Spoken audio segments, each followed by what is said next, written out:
तो बहुत नशा चढ़ना चाहिए, और नशा भी बहुत जल्दी चढ़ना चाहिए। ऐसे नहीं कि ब्राह्मणी सामने हो तो नशा चढ़ा रहे, और ब्राह्मणी सामने नहीं आवे तो नशा उड़ जावे। बस ब्राह्मणी के बिना तो हम क्लास भी नहीं कर सकते। बाबा कोई कोई सेंटर्स के लिए समझाते हैं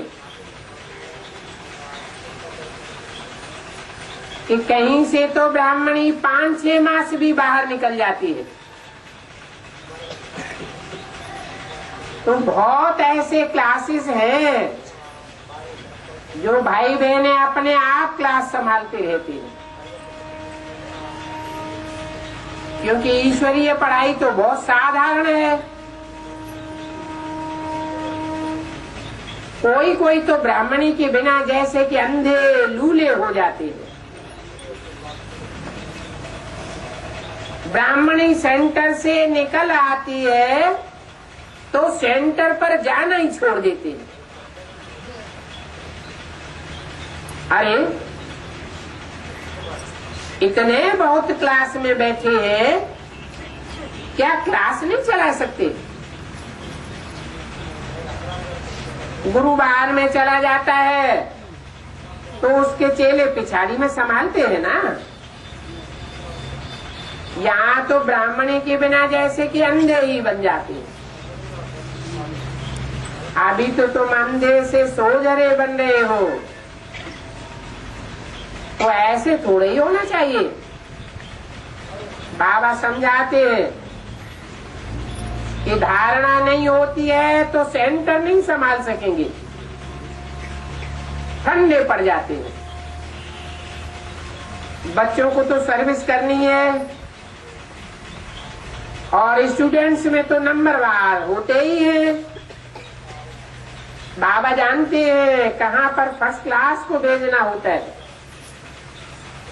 और कहाँ पर थर्ड क्लास को भी भेजना होता है।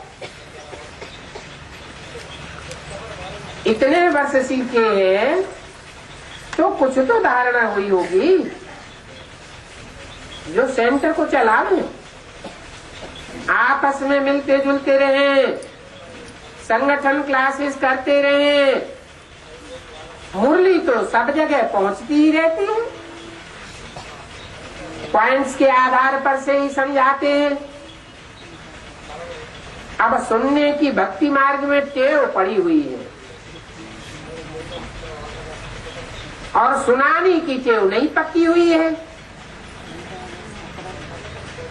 याद में रहे तो धारणा भी पक्की हो।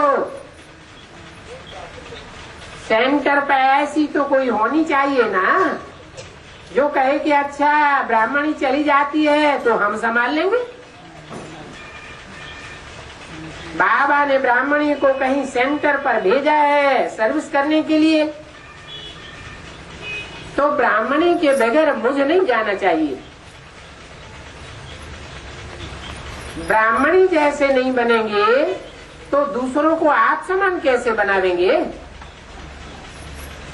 मुरली तो सबको ही मिलती है, तो बच्चों को खुशी होनी चाहिए। हम गद्दी पर बैठ समझावे, हर एक प्रैक्टिस करने पर ही तो सब सिविल बन सकते हैं।